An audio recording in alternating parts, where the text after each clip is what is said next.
Irmãos amados, graça e paz no Senhor Jesus. Que Deus continue nos abençoando como tem feito até aqui. Hoje a minha palavra está dividida em dois momentos. O primeiro deles é para trazer algumas informações para os irmãos que julgo necessárias.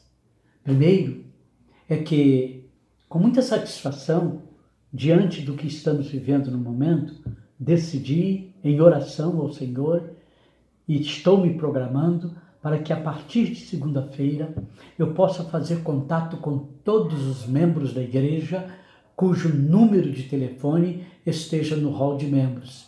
Portanto, se porventura você tem dúvidas quanto ao número do seu telefone que está no hall de membros, você pode mandar um WhatsApp para uma correção, para que então você receba também, caso seja de seu interesse, o telefonema do seu pastor e durante alguns minutos conversarmos um pouco e dessa forma nos aproximarmos também através desse meio de comunicação. Uma outra informação que quero passar é que, em acordo com a Comissão de Finanças da Igreja, chegamos à conclusão de que aqueles irmãos que desejarem fazer a sua contribuição do dízimo ou da oferta, poderá fazê-lo através da conta bancária da igreja, o que será muito importante, inclusive, né? E dessa forma você estará ajudando a igreja, porque a igreja tem seus compromissos e nesse período, lógico, traz algum transtorno, alguma dificuldade, caso não entre os valores que normalmente entram para saldar os compromissos da igreja. E ainda quero informar aos irmãos que entre amanhã e domingo eu estarei enviando para os irmãos via WhatsApp qual a decisão que tomamos com respeito à próxima semana. É certo que provavelmente não teremos nenhuma atividade até o início do mês de abril, mas eu gostaria de fazê-lo oficializando isso por escrito para os irmãos. Quanto a nos reunirmos no templo, né, e tomando essa decisão, preciso dizer aos irmãos que tenho ouvido ultimamente de algumas igrejas até grandes, importantes, onde o pastor decidiu ter o culto, manter o culto, e dizendo que não manter o culto é falta de fé.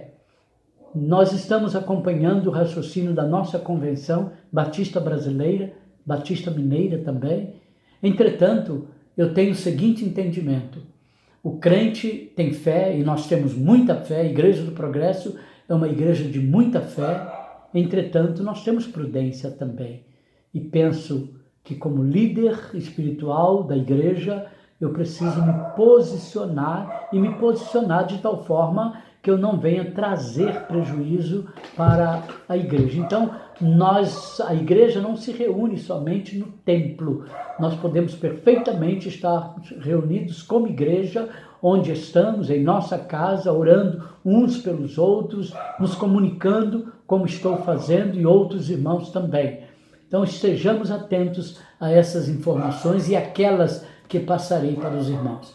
Agora, me permita fazer a leitura do texto bíblico que selecionei para nós, para hoje. Está na carta aos Hebreus, no capítulo 13, e eu lerei alguns versos apenas, a partir do verso de número 20, que diz o seguinte: Ora, o Deus de paz, que pelo sangue do concerto eterno tornou a trazer dos mortos ao nosso Senhor Jesus Cristo, grande pastor das ovelhas, vos aperfeiçoe em toda boa obra para fazerdes a sua vontade, operando em vós o que perante ele é agradável por Cristo Jesus, ao qual seja glória para todos sempre. Amém.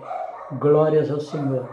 Deus eterno nos abençoe na exposição dessa leitura, deste texto, e aproveito este momento pedindo a tua paz sobre a vida de cada membro de nossa igreja, sobre a vida daqueles que estão assistindo esse vídeo, ó Pai. Derrame a tua paz e dê entendimento, ó Pai, para que possam compreender o quanto o Senhor nos ama e o quanto o Senhor tem cuidado de nós nesses momentos mais difíceis da vida da humanidade. Que Deus nos abençoe. Amém. Amados irmãos, estamos diante de um texto, de uma carta que foi escrita para os hebreus. Essa carta é direcionada aos hebreus, porque o escritor dessa carta entendeu que havia alguma confusão entre aqueles crentes, visto que havia uma certa perseguição, e perseguição ferronha contra aqueles crentes. E por esse motivo, alguns deles que haviam se convertido, agora estavam intencionando voltar para a sua religião, ou a religião dos seus antepassados, querendo abandonar a cristandade e voltar para a religião dos seus antepassados. Então, é escrita essa carta dentro de algumas colocações lindas. Por exemplo, o capítulo 11 fala muito da fé, mas esse texto que li está quase na conclusão desse sermão, e nessa conclusão é colocado algumas considerações que eu quero ter com os irmãos. A primeira delas é que diz: o Deus de paz. O Deus de paz que, pelo sangue do concerto eterno, tornou a trazer dos mortos o nosso Senhor Jesus Cristo. Algumas considerações já nesse verso. Primeiro, que o nosso Deus é um Deus de paz, não é um Deus de confusão. Ainda que a humanidade esteja em algum tipo de confusão em função do coronavírus, entretanto, nós temos que olhar para o Senhor. Eleva meus olhos para o monte, de onde me virá o socorro? O meu socorro vem do Senhor, que fez os céus e a terra. Então nós temos que acreditar nisso, acreditar no Senhor, acreditar que Ele é o Deus de paz.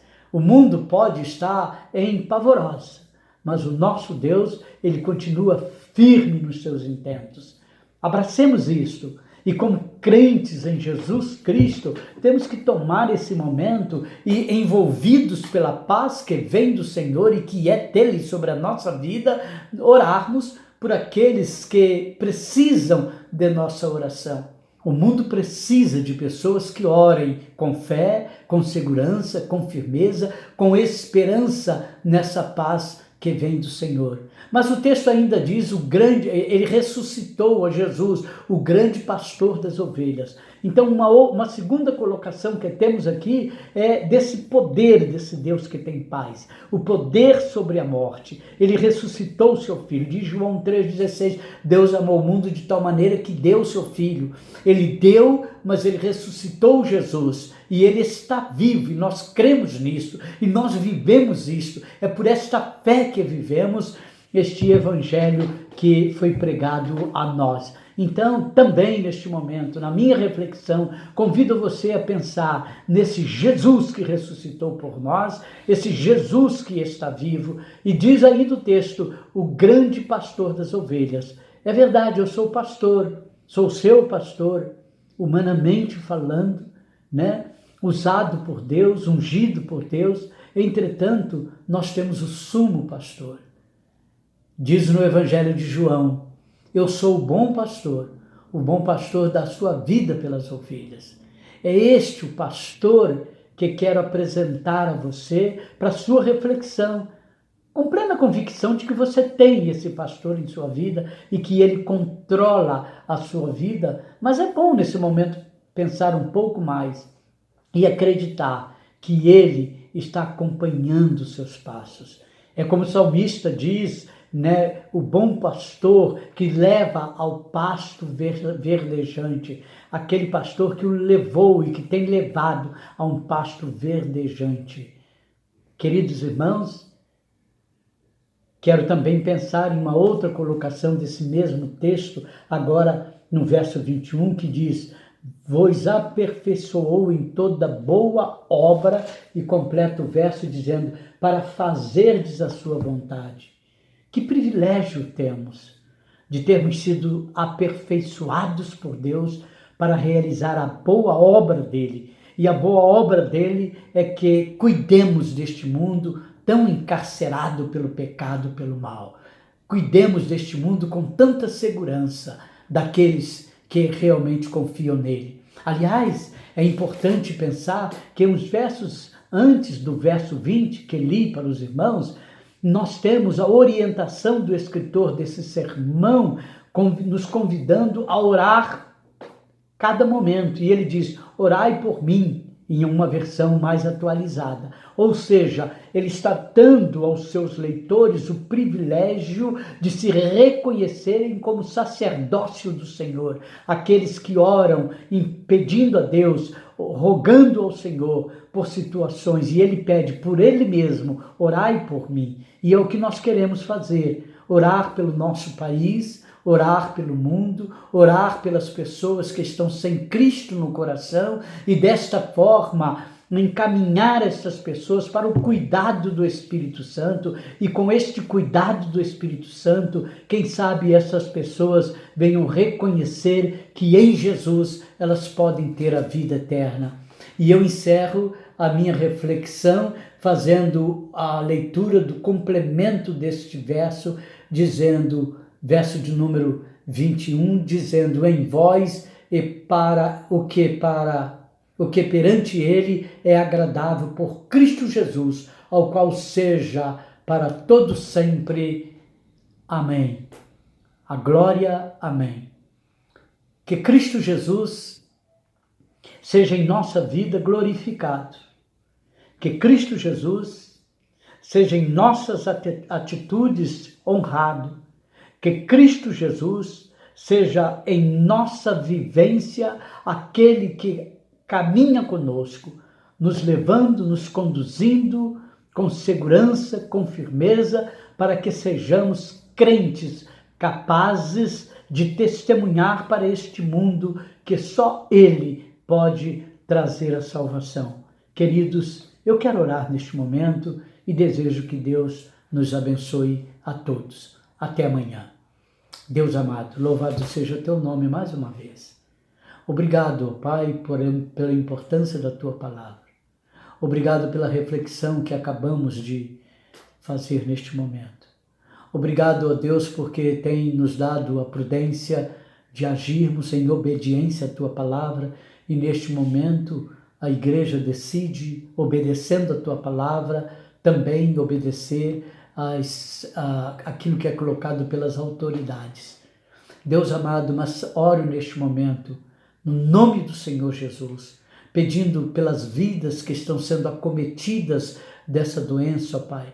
Peço neste momento que tu derrame sobre o nosso país, sobre o mundo, ó Deus, a tua graça, a tua misericórdia, e venha trazer, ó Deus, o bálsamo do Senhor sobre essa situação. Estanque, ó Pai, a progressão deste vírus, ó Pai, em nome do Senhor Jesus. Tu és o Deus da misericórdia, o Deus da graça, o Deus que olha por nós, o Deus que tem domínio sobre todas as coisas. Então, neste momento, eu rogo ao Senhor, em nome de Jesus, abençoa, ó Pai, e traga, estanque, Senhor, o que está acontecendo e traga a normalidade da vida para todas as pessoas. Eu oro em nome de Jesus.